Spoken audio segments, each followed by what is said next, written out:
గోంగూర అండి. గోంగూర పచ్చడి చాలా చాలా బాగుంటుంది. టేస్ట్ బాగుంటుంది. సి విటమిన్, మనకి ఐరన్ కూడా దీనిలో బాగా ఉంటుంది.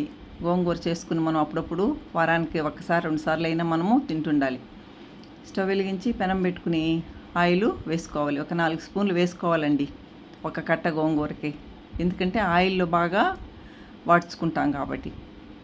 ఒక కట్ట గోంగూర తీసుకుని బాగా వాష్ చేసి పెట్టుకోవాలండి. 2-3 సార్లు కడగాలి, మట్టి ఎంత ఉంటుంది కాబట్టి. ఇది ఎర్ర ఆకండి, ఇది కొంచెం పుల్లగా ఉంటుంది, పులుపు ఎక్కువగా ఉంటుంది, కానీ బాగా అందరికీ కూడా ఇది నచ్చుతుంది. బాగా వాష్ చేసిన తర్వాత ఇలా ఈ ఆయిల్లో వేయించుకోవాలి. ఇలా ఈ ఆయిల్లో వేయించుకుని పక్కన పెట్టుకుంటే మనం అప్పుడప్పుడు కూడా పప్పు కూరలో కూడా వేసుకోవచ్చండి. పప్పులో కొద్దిగా వేసుకుని పులగూరలాగా కూడా చేసుకోవచ్చు, మటన్లో వేసుకోవచ్చు. మటన్ గోంగూర కూడా చాలా బాగుంటుంది. ఇలా వేరుశనగ గింజలు చట్నీ చేసుకుంటాం కదా, దాంట్లో కూడా కొద్దిగా వేసుకోవచ్చు. బాగా వేయించి ఇలా ఫ్రిడ్జ్లో పెట్టుకుని అన్నిట్లో కొద్ది కొద్దిగా వేసుకోవచ్చు.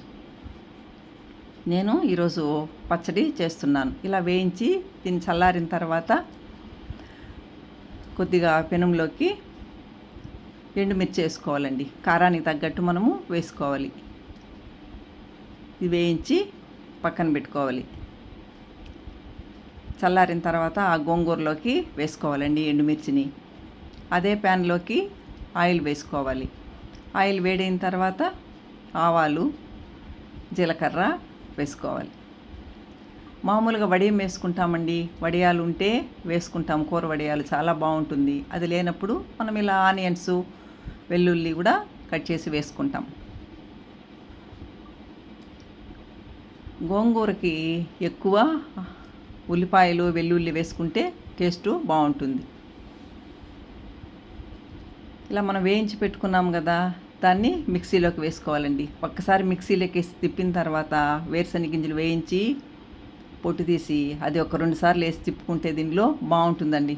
పప్పులుగా చాలా బాగుంటుంది టేస్ట్. అండ్ పులుపు కూడా కొంచెము తగ్గుతుంది కాబట్టి చాలా బాగుంటుందండి ఇలా చేసుకుంటే.